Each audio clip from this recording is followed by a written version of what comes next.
okay, I haven't done a music video in a while, or music theme video in a while. So hopefully some people will get to see it if it shows up in the feed at all.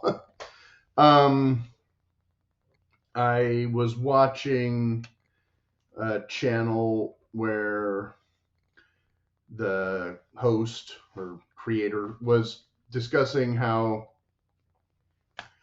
um, nobody professionally really uses bar chords, that bar chords are a mistake to learn or whatever. There's other videos. I don't know if it's the same guy. I watched several and I can't always remember all their names. Was saying that learning scales is also not a really great way to go about learning how to play lead guitar. Chords being more rhythm guitar, scales being more lead guitar. Most guitarists know some of both, right? But in the video more recently, he said, usually they're playing something that looks like a barred chord that isn't actually a barred chord. That might be, somewhat true. And then Rhett Scholl did a video about how he liked the caged system, because that had opened up new avenues to him how to think about the guitar when he was kind of stuck.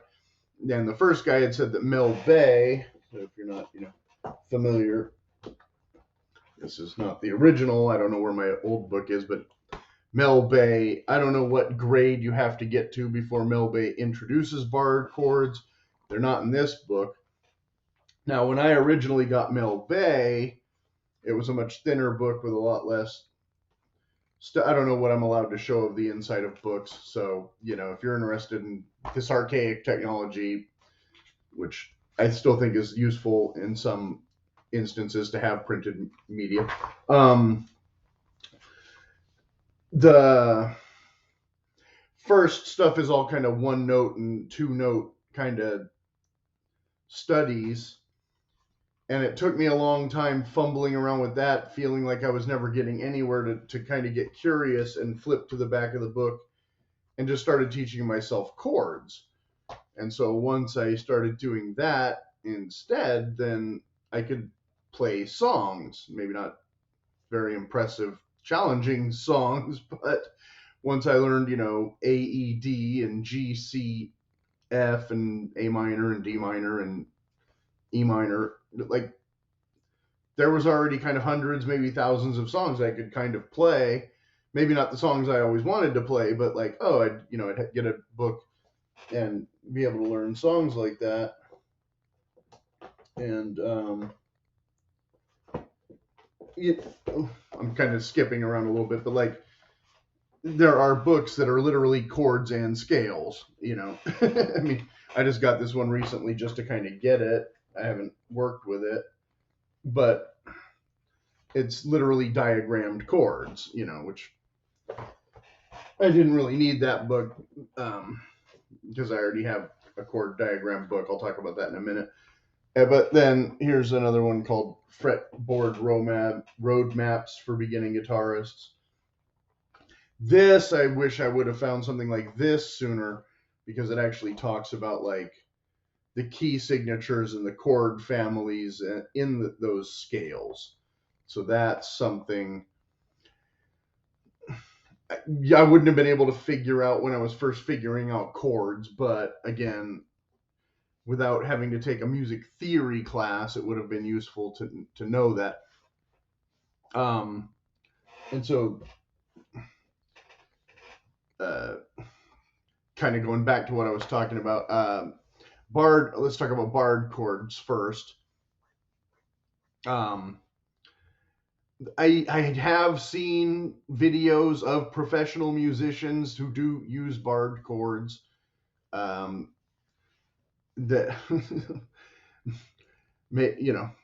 I think a lot of those videos were 40 or 50 years ago, maybe. I think it depends on the style of music. A surf rock or punk rock, or something like that. I think you will still see it more. Folk, hit or miss. Again, when I'm first learning with the metal bay, what I'm learning is what they call the cowboy chords or the campfire chords. All the first position, these top 3 frets up here, and the rest of the neck is kind of going to waste up until almost the mid 60s for a lot of guitar players, and so yeah, but nowadays I think it's kind of hit or miss. I think grunge was kind of a fluke. I think nowadays you get a lot more return to the get a good singer and put them in front of studio musicians and session players kind of phenomenon more than bands.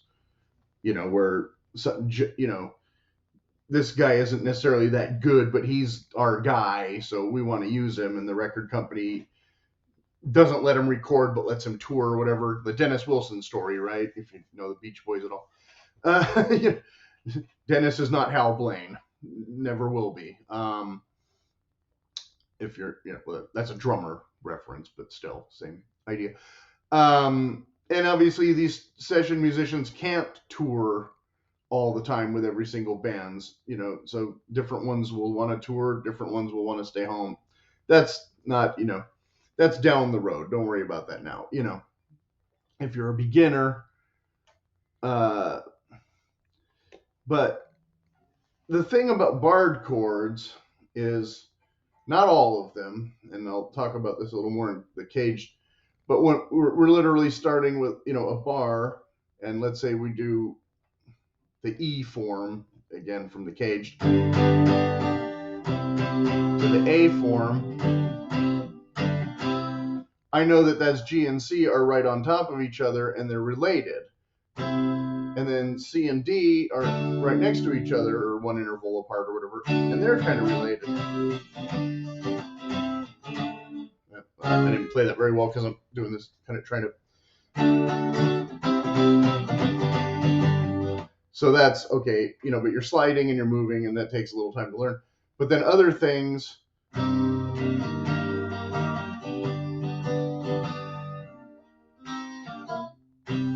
I know where the fingering is, so I can change chords pretty easily if I'm not doing too much acrobatics. So once you kind of know the barred chords,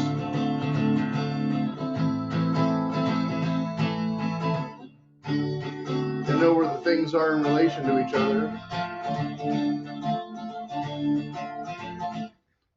I don't think it's that hard to switch all of them. Now, he was saying, oh, you'll get a hand cramp. Well, with some songs, you definitely will. So I'm not saying they solve everything, but the chord the chord form he suggested was similar to like a C kind of chord, and then you're muting strings. And again, this is super awkward for me. It's a chord I can play when I'm not trying to film, right?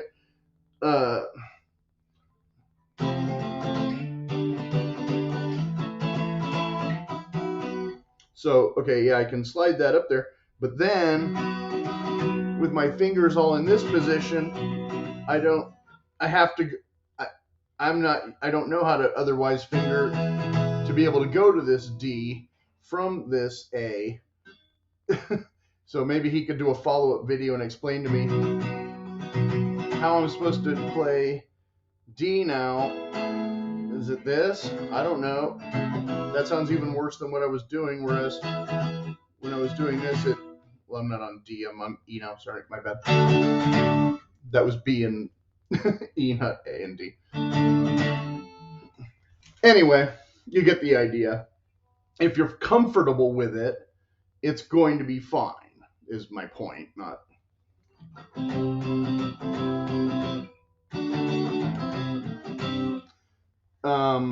So there's a little give or take. Now, the younger you are, the more time you have to learn more chord forms.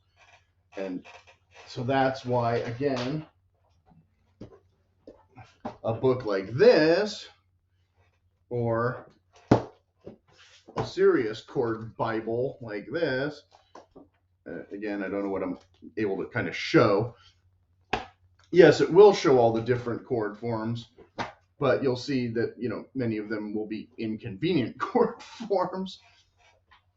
Now, I didn't play that very well when I was, trying to make an example there, but I don't know how many country music session guys are, classically trained jazz musicians who are just laughing their way to the bank or whatever, and they hate country and didn't grow up with it, and they get paid to read it on a chart, and I can't believe I get paid to play a 3-chord song. Doesn't matter. Um, and again, maybe scales isn't the best way to learn leads, but you do have to start somewhere and learn something. So I'm not going to disparage if that works for you or not, and you're making it famous. Again, if you're young and you're worried about trying to make it famous by the time you're 20 or something, you're probably hurting your brain. I mean, I don't know. Hopefully you're making money, but before you're 30, but being rich and famous is a totally different. Elvis Costello will tell you that is not a winning strategy. He lucked out,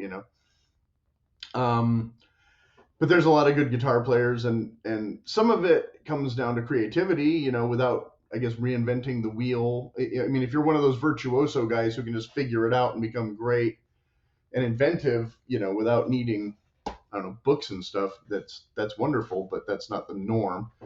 I don't know, if Lindsey Buckingham is, self-taught, but he might have already been like 30 by the time he joined Fleetwood Mac. I don't know that he was quite an overnight success. And he had to like become great and learn first. He didn't just like start a garage band and become. And Jimi Hendrix, he was about 24, and he's a lot of people cite him as their favorite guitarist or the best ever and all that. But he comes along now at a time when guitar was still pretty straightforward. Like I said, up until the mid 60s, you had like 1-chord solos even in Beatles songs, And then here's this guy who can like play all this crazy stuff. And he even played a lot of simple songs. He just played them in a unique, way. And not every, he put his spin on the blues, but not all the songs he played were necessarily hard songs to learn.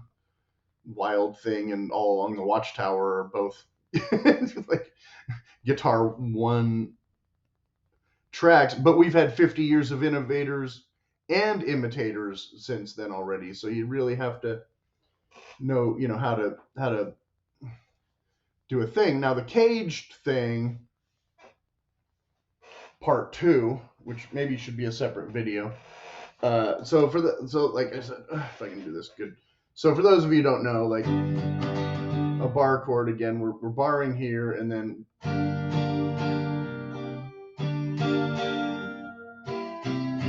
where we put our other fingers will depend. Will determine what chord we're playing. So in Caged, what we're learning, and that's this book, 1 and 2 volume. We're just learning how to expand our barred chords. So instead of playing the standard chords, G, C, A. I'm watching myself on the screen trying to finger, so it's really it's easier. Don't do that. But okay, so the letters stand for the chords. So C, A, and that's not quite in tune, but we don't have time to worry about it. G, cage, E, D. And I often finger D this way, and you'll see why. Because when we bar D to make the D form go up the neck, we're using our pinky. And when we switch from D to G,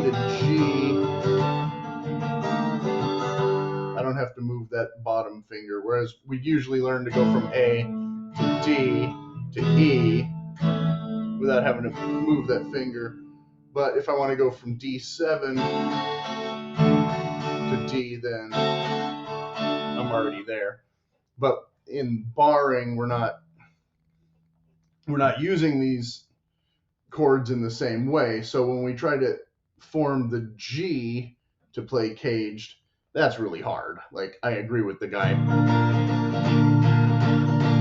And and that's not, you know, G down here. Like, I don't play G like this, like, ever.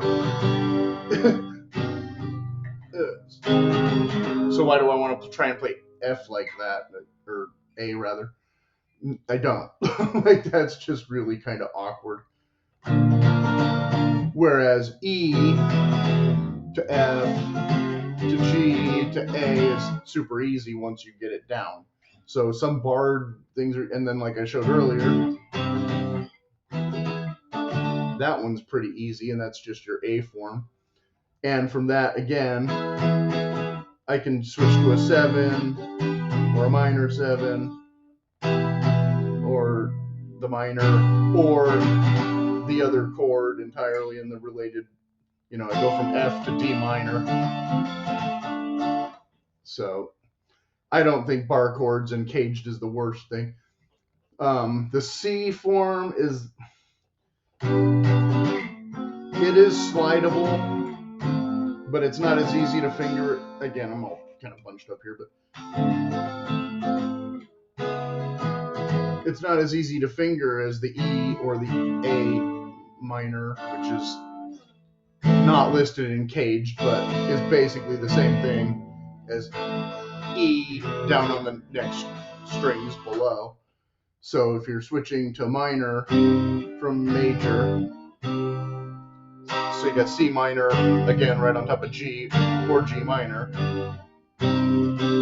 So there is, so when it says fretboard logic, there really is a logic to it. So again, if you're just learning and you want to know where everything is without trying to memorize all the notes of the strings, which, like, I still couldn't tell you that. Some people like have videos about how to more efficiently learn that, and you should look into that.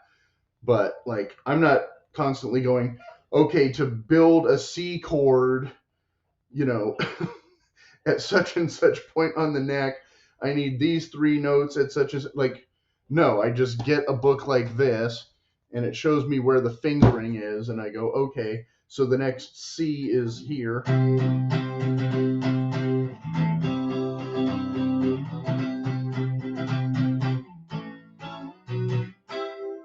And that makes sense because, again, I'm using the E form with a bar, so I don't know, and I know that, you know, next to it is B, and one up is D. So I can play most of the important ones with the same bar, just sliding. And so he was saying, well, you can slide this A. It's like, that's true. Sorry, A is B here. G. Oh, I forgot to move the, and I'm not a thumb guy because I don't have that long of fingers.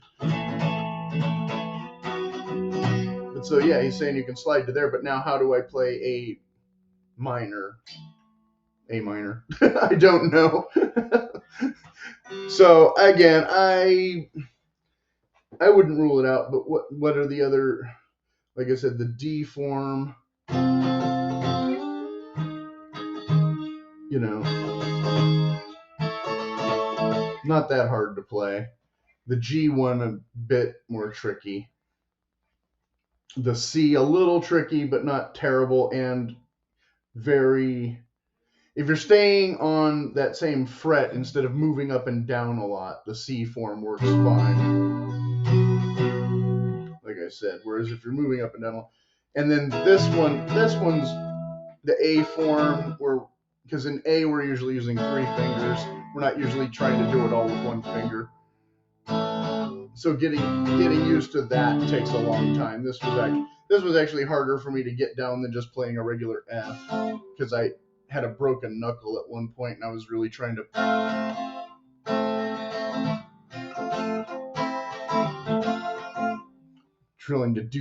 do that was really hard. And actually trying to do barred chords was either harder or easier depending on kind of the positioning of it, or my mood, or the day. Anyway, well, this has been 20 minutes, so and not very well performed, but hopefully helpful.